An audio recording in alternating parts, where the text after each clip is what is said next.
Chapter 11. The Coach and Horses.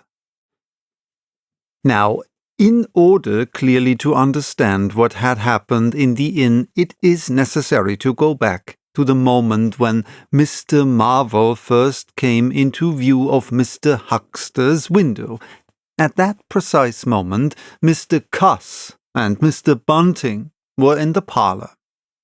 They were seriously investigating the strange occurrences of the morning and were, with Mr. Hall's permission, making a thorough examination of the invisible man's belongings.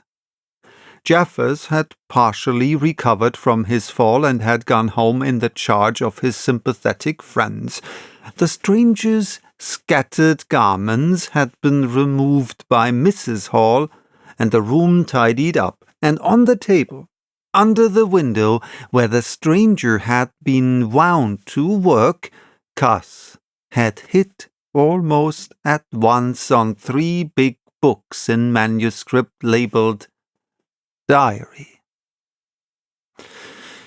"Diary," said Cuss, putting the 3 books on the table.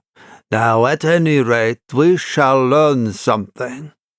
The vicar stood with his hands on the table. "Diary," repeated Cuss, sitting down, putting 2 volumes to support the 3rd, and opening it. No name on the fly-leaf. Father? Cipher. And figures."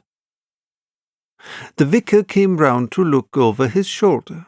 Cuss turned the pages over with a face suddenly disappointed.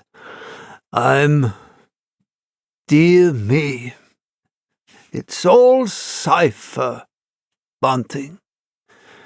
"There are no diagrams?" asked Mr. Bunting. "No illustrations throwing light?" "See for yourself," said Mr. Cuss. "Some of it's mathematical, and some of it's Russian or some such language, to judge by the letters, and some of it's Greek. Now, the Greek, I thought you—" "Of course," said Mr. Bunting, taking out and wiping his spectacles and feeling suddenly very uncomfortable, for he had no Greek left in his mind worth talking about. "Yes, the Greek, of course, may furnish a clue. I'll find you a place." "I'd rather glance through the volumes first," said Mr. Bunting, still wiping. "A general impression first, Cuss, and then, we can go looking for clues." He coughed, put on his glasses, arranged them fastidiously, coughed again, and wished something would happen to avert the seemingly inevitable exposure. Then he took the volume Cuss handed him in a leisurely manner, and then something did happen. The door opened suddenly.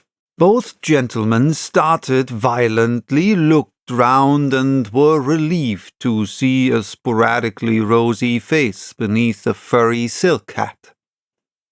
"Tap?" asked the face, and stood staring. "No," said both gentlemen at once.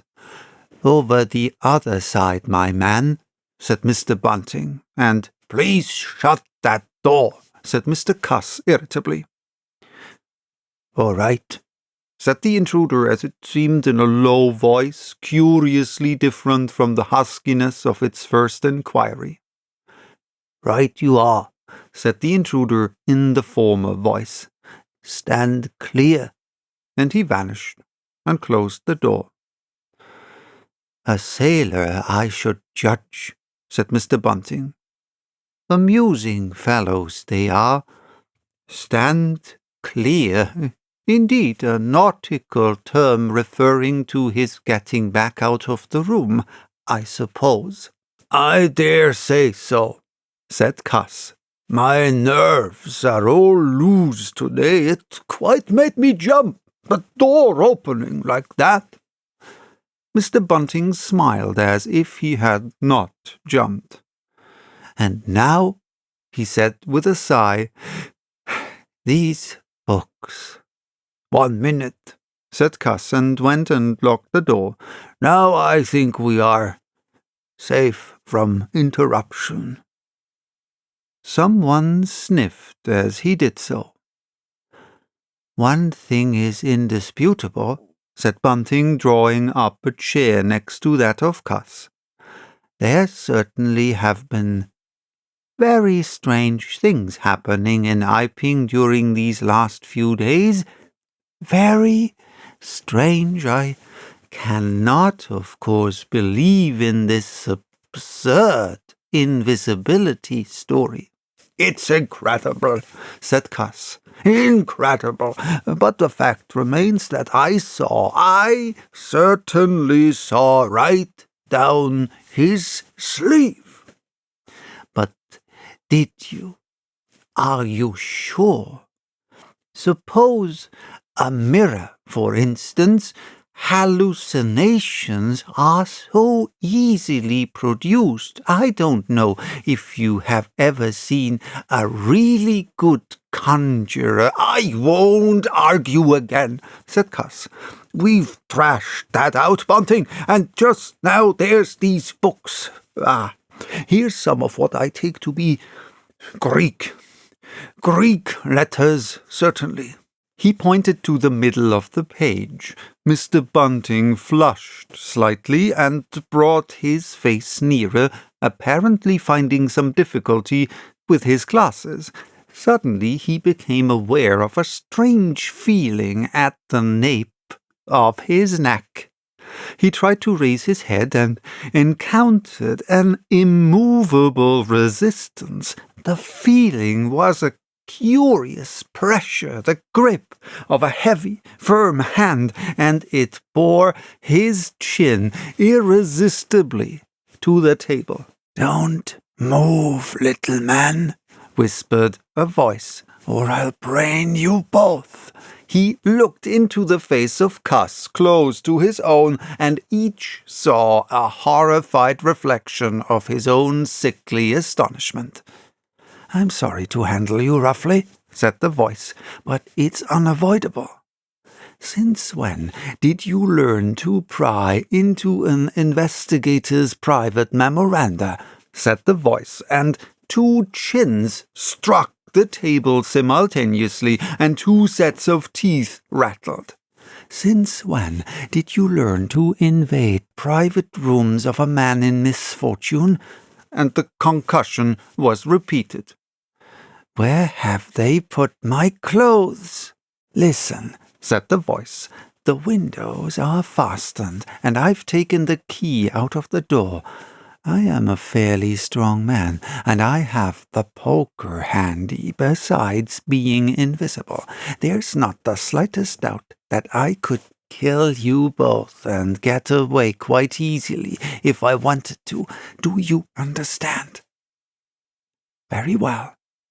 If I let you go, will you promise not to try any nonsense and do what I tell you?"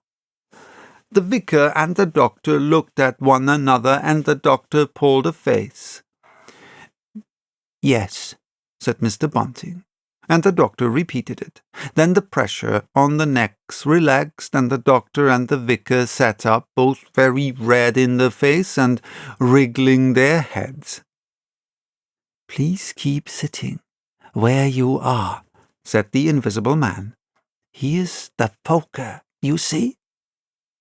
"When I came into this room," continued the invisible man after presenting the poker to the tip of the nose of each of his visitors, "I did not expect to find it occupied, and I expected to find, in addition to my books of memoranda, an outfit of clothing. Where is it? No, don't rise. I can see it's gone now, just at present, though the days are quite warm enough for an invisible man to run about stark. The evenings are chilly. I want clothing and other accommodation, and I must also have those 3 books.